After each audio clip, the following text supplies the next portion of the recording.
Maître Thomas, bonjour. Bonjour.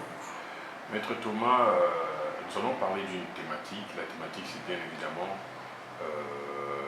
le génocide chez nos voisins, comme aussi nos voisins du Rwanda, comme ici. Mais récemment, le président Kagame a parlé des génocides, il a commémoré la date de ces génocides-là. Et ça a suscité beaucoup de polémiques. Alors, en termes d'information, pour vous, comment voyez-vous cette commémoration? Est-ce qu'elle est propre au Rwanda ou ça devait être tous les pays, surtout dans des grands lacs, qui devaient être normalement dans cette même logique?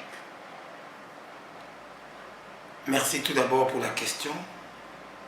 Elle est pertinente dans la mesure où nous sommes en train de déplorer à ce jour qu'il y a des génocides qui se commettent par-ci par-là. Il y a des pays qui veulent aussi entrer dans les clubs des pays qui ont connu des génocides. Mais déjà, et ce que j'aimerais dire de la manière la plus simple, c'est que le génocide est un problème qui touche à toute l'humanité. Tout être humain, doué d'une conscience humaine, avec une sensibilité humaine, doit se sentir concerné par la commémoration du génocide, du trentenaire du génocide du Rwanda qui a été commis contre les Tutsis. Tout être humain doit se sentir concerné. Ce n'est pas un problème propre au Rwanda, puisque nous faisons tous partie, plutôt voudrais-je dire, de la race humaine, de l'espèce humaine. Les Tutsis étaient humains, les Hutus étaient humains, les Blancs étaient humains, les Chinois étaient humains.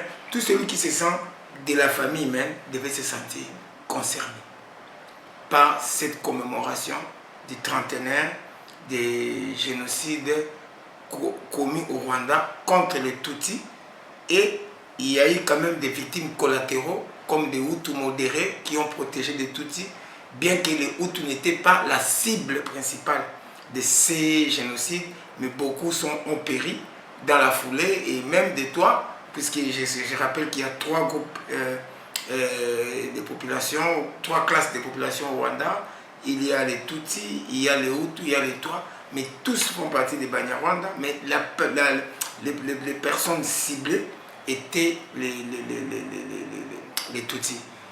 Voilà. Mais je regrette beaucoup que cela a été aussi l'occasion d'une polémique.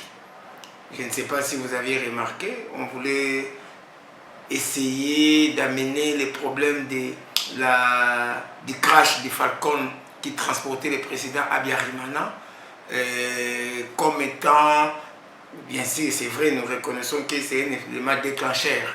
On a tenté de présenter cela comme étant une conséquence logique de cette chute-là, de Falcon, et donc essayer d'incriminer les victimes pour dire que c'est eux qui ont, alors qu'il n'y a pas de preuves d'abord judiciaires qui disent que c'est le régime tel ou c'est telle personne qui a, disons, des preuves irréfutables, quoi, qui désigne clairement l'auteur de cet avion, de la chute de cet avion ou du crash de cet avion, puisque ça a été, comment dirais-je, ça a reçu de plein fouet un missile en plein vol.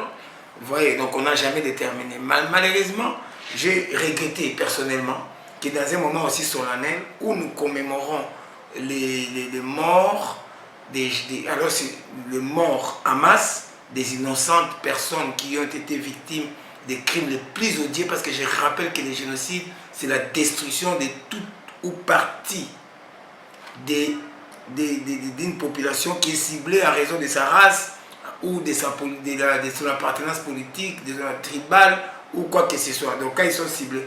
Mais alors que nous étions en train de pleurer, de commémorer, ou de faire en sorte qu'il n'y ait plus de telles choses, comme on dit en anglais, never again, il y a des gens qui s'amusaient à jouer sur la culpabilité des victimes. Et cela m'a beaucoup peiné, dans la mesure où le génocide est un acte lent, qui se commet et se prépare pendant de longues années. Je peux même dire que notamment pour le génocide des Tutsis, contre les Tutsis au Rwanda, c'est un acte qui se prépare depuis 1959. puisque les premiers soubresauts de génocide, c'était en 59, après il y en a eu en 63, 64, 74, et puis c'est en 1994. Vous allez voir que c'est 30 ans, ces 30 années pendant lesquelles on a distillé patiemment, mais lentement, sûrement, les discours de haine. Les discours de haine, les propos qui dénigrent, qui avilissent, et l'autre qui les présente comme serpent ou quoi. Et à la fin des comptes, 30 ans après, on a eu un génocide en 94. Ouais, et c'est le même processus qui s'est fait ici au Congo pendant 30 ans, depuis l'arrivée des génocidaires. Parce que nous avons les problèmes, les reliquats de ces génocides, ou les vestiges de ces génocides. C'est le FDLR. Ils sont ici chez nous, ils tuent des Congolais, ils posent des problèmes au Congo. Et ça fait 30 ans qu'ils ont répété le même schéma. C'est-à-dire les discours de haine, l'avilissement de l'autre, les vilipender l'autre, les traités de serpents, les traités de fils du diable, des criminels nés. Petit à petit, ce discours grandit au point qu'aujourd'hui, ici au Congo, nous sommes à l'orée d'un génocide. Parce qu'il y a des actes de discrimination à caractère génocidaire qui considèrent les Tutsis comme étant des ennemis du Congo, et des discours qui vont avec. On a eu des Onana qui sont passés ici, les apôtres des génocides des Tutsis au Congo, qui préparent les génocides des Tutsis contre les Tutsis au Congo. Des gens comme des Mbanda sont passés, ils ont été suivis par les Onana, les Bitakwira. Il y a toute une série de gens qui prospèrent avec leur discours haineux contre les Tutsis ici au Congo. Il y a des prisonniers des faciès, beaucoup de Tutsis sont dans des prisons, arrêtés pour des raisons fantaisistes, tout simplement parce qu'ils ont les faciès. On n'a jamais connu une période où les Tutsis ont été aussi portés au pinacle, mais dans le sens de les haïr. On n'a jamais connu. La haine des Tutsis a atteint son paroxysme. D'où l'importance qui revêtait la commémoration de ces génocides, parce qu'elle nous rappelait quoi? Elle nous rappelait, voilà où vous êtes en train d'aller. Nous, on a fait ça de 59 à 94, ça a abouti à un génocide de masse. Ici au Congo également, c'est de 94 à aujourd'hui que les FDLR avec les Magrivi, donc les groupes des... Comment les Magrivi, c'est les mutuelles des agriculteurs, des Virunga, quelque chose comme ça, qui constituaient des Hutus extrémistes. Et tous ces groupes-là, avec quelques groupes ethniques congolais qui se sont fait chanter de cette haine par rapport à leurs leaders politiques, qui jouent avec le feu, sont tentés de nous amener lentement, mais sûrement vers un génocide congolais, puisque les mêmes causes produisent souvent les mêmes effets. Mais que répondez-vous? Parce que là, vous êtes en train de dire Hutu congolais. Que répondez-vous aux personnes qui disent que en RDC, il n'y a jamais eu Congolais Tutsi, Congolais Hutu? Donc ce sont des gens qui sont venus d'ailleurs, via bien évidemment ce qui s'est passé au Rwanda en 1994, et ils se sont installés, donc du coup, nous n'avons pas à dire que non, ils sont nos frères. Voilà. Bon, ce que je peux leur répondre, c'est qu'ils doivent changer de paradigme. Et c'est une des raisons pour lesquelles j'accepte de parler de ça. C'est-à-dire que pour arriver à conjurer définitivement ce sort mauvais qui nous a été lancé des génocides, puisque c'est comme si c'est ici le point de chute de toutes ces idéologies haineuses. Il faut absolument changer de paradigme, mais considérer que tout le patrimoine humain hérité de la colonisation est congolais, puisque déjà notre constitution a tranché cette question. Et comme il y avait parmi les sujets du roi Léopold II des Tutsis qui faisaient déjà partie de ce sujet, automatiquement quand il y a une sécession d'État, c'est-à-dire quand l'État colonial est parti et que l'État congolais a remplacé l'État colonial, il a pris les territoires, il a pris les pouvoirs, il doit aussi prendre le patrimoine humain. Et dans ce patrimoine humain, nous avons des personnes, Banyarwanda, Tutsi ou Tutwa confondus. Donc ça, ce sont des faux fuyants, ce sont des discours qu'il faut combattre. Et je pense même qu'à la limite, on doit interdire cela, même dans nos lois, considérer cela comme étant un acte préparateur du génocide. Parce que c'est comme ça que ça commence. Vous voyez, les Tutsis sont nos frères, les Hutus sont nos frères, les Twa sont nos frères, les Nyanga sont nos frères, les Houndé sont nos frères. Nous devons plutôt nous gargariser et nous gargariser plutôt de cette mosaïque des peuples qui constitue le Congo et faire de ces divisions, c'est-à-dire de cette unité dans la diversité, notre point fort.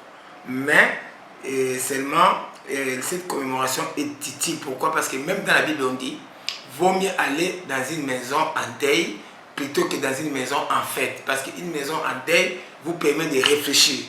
Et c'était un moment solennel qui a permis à tout être humain, doué d'une conscience humaine, de réfléchir si la manière de faire en sorte que ce genre de choses ne se répètent pas et d'éliminer, notamment de monter des stratégies pour éliminer les vestiges de ces génocides qui sont des FDLR qui sévissent encore ici au Congo contre les populations congolaises notamment.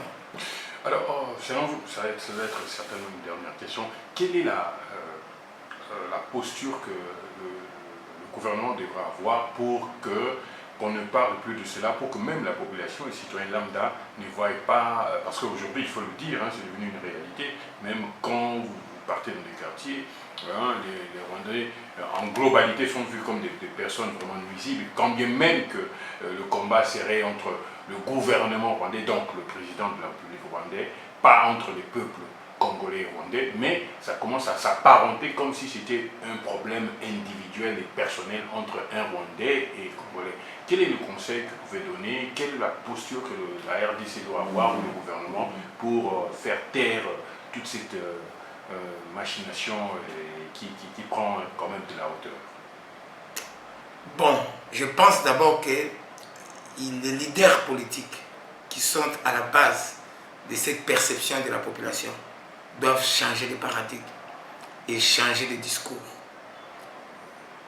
Enseigner à la population, notamment dès le bas âge, depuis les écoles primaires, secondaires, qu'il n'y a pas un peuple qui est dans son ensemble foncièrement bon.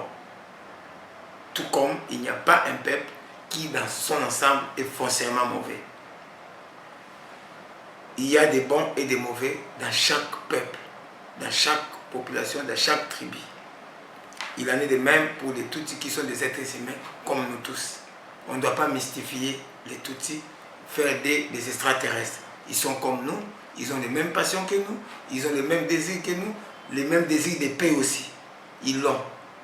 Et il faut que l'histoire, la vraie, pas l'histoire politique racontée par des gens qui sont en mal des postes ou qui cherchent des postes politiques ou des positionnements politiques et économiques. Mais l'histoire vraie doit être enseignée. Les gens doivent comprendre que ces gens que nous considérons comme des menaces sont d'abord, premièrement, congolais. Deuxièmement, ils n'ont pas toujours été considérés comme des menaces parce que je mets quiconque au défi de me dire de 60 à 96, dans quelle rébellion avez-vous vu des Tutsis en grand nombre? Et qui est une rébellion qui se revendique comme étant autoprotectrice de la communauté Tutsi. Il n'y en a pas. Quand bien même, en 63, il y a eu des pogroms des Tutsis, c'est-à-dire des Banyarwanda ou Tutsi confondus à Goma, sous Denis Paluku, il n'y a jamais eu de rébellion constituée. C'est-à-dire que le gouvernement doit adopter une posture protectrice, protéger tout le monde. Julien ou Denis? Denis Paluku. Paluku. Julien, c'est un autre qui est actuellement ministre, je ne sais pas, des infrastructures ou quoi. Mais Denis Paluku était ministre de l'Industrie, non, de l'Agriculture dans le gouvernement du Sud Kivu, provincial de Kivu plutôt. Je ne sais pas comment on appelait le Kivu à l'époque. C'était pas Sud Kivu ni Nord Kivu, mais il y avait des Kivu déjà où il était. Ce monsieur a jeté l'anathème sur les Tutsis et cela a donné lieu à des pogroms. Il n'y a pas eu de rébellion. C'est-à-dire qu'il faut faire la part des choses entre être mauvais foncièrement, comme Bitakou a dit, ils sont peut-être nés du diable, et réagir à une action. C'est-à-dire qu'il y a une action qui frustre et qui engendre de l'agressivité.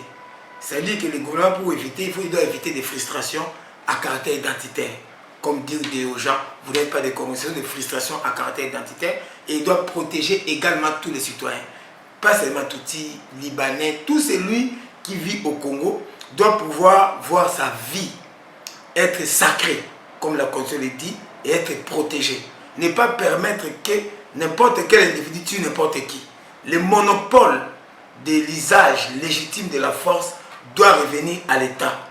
Et l'État doit adopter une attitude telle qu'il doit désarmer tous les Ouazalendo, tous les groupes armés qui sont à l'Est et qui insécurisent, et tous les seigneurs de guerre doivent être mis dans comme un containment, doivent être contenus, de sorte que l'autorité de l'État puisse réjaillir, puisse, comment dirais-je, je peux dire, s'étendre sur l'ensemble du territoire. Disons que les gouvernements congolais soient les seuls à posséder la force et à user de la force de façon légitime. Ça pourrait résoudre.